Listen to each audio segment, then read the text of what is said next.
Indonesia dikenal sebagai salah satu negara dengan potensi besar dalam pengembangan ikan hias.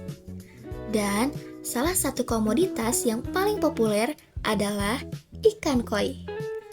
Koi bukan hanya sekedar ikan hias, ia merupakan simbol keindahan, filosofi keberuntungan, dan karya seni hidup yang bernilai tinggi.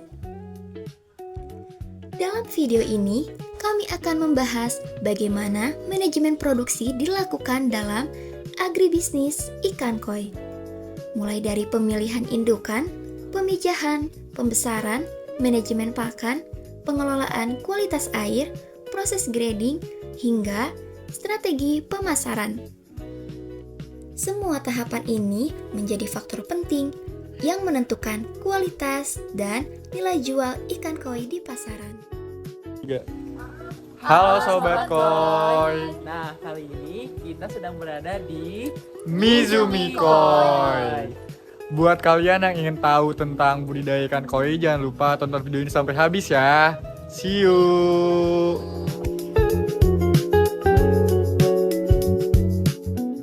Langkah pertama dalam manajemen produksi adalah pemilihan indukan. Indukan harus berasal dari strain unggul dengan rekam jejak genetika yang sangat baik. Ciri indukan yang ideal yaitu meliputi warna yang cerah, pola yang jelas, tubuh yang proporsional, serta perilaku berenang yang normal. Kesehatan indukan diperiksa secara detail untuk memastikan bebas dari penyakit, karena kualitas indukan akan menentukan kualitas keturunan ikan.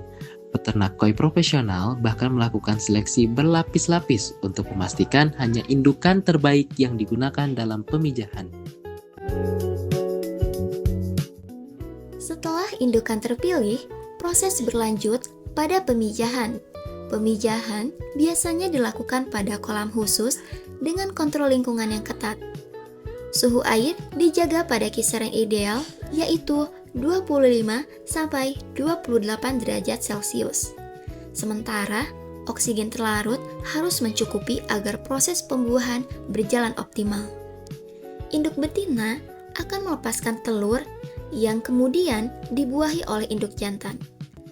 Telur-telur ini menempel pada media atau sarang pijah.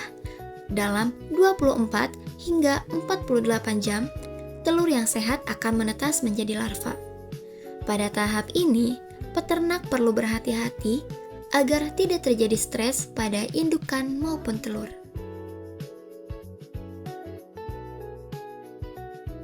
Selanjutnya, penetasan dan perawatan larva. Larva koi yang baru saja menetas masih memiliki kuning telur sebagai sumber nutrisinya. Dalam beberapa hari kemudian, ketika kuning telur habis, barulah larva mulai membutuhkan pakan tambahan.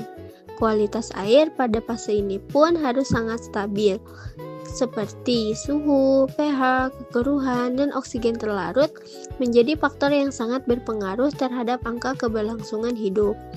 Biasanya, peternak memberikan pakan alami seperti kutu air, artemia, atau plankton kecil untuk mencukupi kebutuhan nutrisi larva. Teknik pemberian pakan dilakukan secara hati-hati agar tidak mencemari kolam. Selanjutnya, ada pembesaran benih koi. Pada fase ini, ikan akan mulai menunjukkan perbedaan warna, pola, dan bentuk tubuh yang menjadi dasar dalam penilaian kualitas koi. Pakannya akan diberikan sekitar 3-4 kali sehari dengan formulasi nutrisi yang tepat, karena kandungan protein menjadi kunci yang sangat penting, terutama pada benih yang masih muda. Pengelolaan air pun juga harus dijaga, termasuk pergantian air, sistem filtrasi, serta kontrol terhadap amonia dan nitrit. Kualitas air yang buruk dapat menyebabkan stres. Ikan koi merupakan ikan hias yang sangat sensitif. Oleh karena itu, manajemen kesehatan pada ikan koi menjadi aspek yang sangat penting. Pemeriksaan rutin dilakukan untuk memantau gejala penyakit seperti jamur, bakteri, dan ekstoparasit. Sistem filtrasi mekanik, biologis, dan kimia digunakan untuk menjaga lingkungan kolam tetap stabil. Peternak ikan koi juga harus memahami siklus nitrogen untuk menghindari kadar amonia yang berbahaya bagi ikan koi. Dengan manajemen kesehatan yang baik, ikan koi dapat tumbuh optimal dan mencapai output yang sangat maksimal serta pola terbaiknya. Selanjutnya, proses grading. Setelah ikan mencapai ukuran tertentu, proses grading dilakukan. Grading adalah penyortiran ikan koi berdasarkan ukuran, pola, warna, bentuk tubuh, dan juga potensi nilai jual di pasar. Koi dengan warna cerah, pola simetris, dan anatomi tubuh yang sempurna biasanya memiliki nilai jual yang lebih tinggi. Proses grading tidak hanya dilakukan sekali, tetapi berulang kali selama masa pembesaran, karena perkembangan warna dan pola koi bisa berubah seiring waktu. Melalui grading yang tepat, peternak dapat memaksimalkan nilai ekonomi dari setiap kohort produksi. Terakhir, pengemasan dan pemasaran. Setelah koi siap dijual, proses pengemasan dilakukan dengan standar khusus. Ikan dimasukkan ke dalam kantong plastik berisi air dan oksigen murni yang kemudian dipacking ke dalam box untuk menjaga suhu tetap stabil selama pengiriman. Pasar koi ini sangatlah luas, mulai dari pasar lokal, toko ikan hias, eksportir hingga platform digital. Koi dengan kualitas super bisa dilelang dengan harga yang sangat tinggi. Sementara itu, koi dengan kualitas komersial dipasarkan dalam jumlah besar ke berbagai daerah. Keberhasilan pemasaran sangat dipengaruhi oleh citra brand, konsistensi kualitas, dan kepercayaan konsumen. Manajemen produksi agribisnis ikan koi merupakan proses panjang yang membutuhkan ketelitian, keterampilan, dan kesabaran. Mulai dari pemilihan indukan hingga sampai ke tangan konsumen. Setiap tahap memiliki peran penting dalam menentukan kualitas akhir.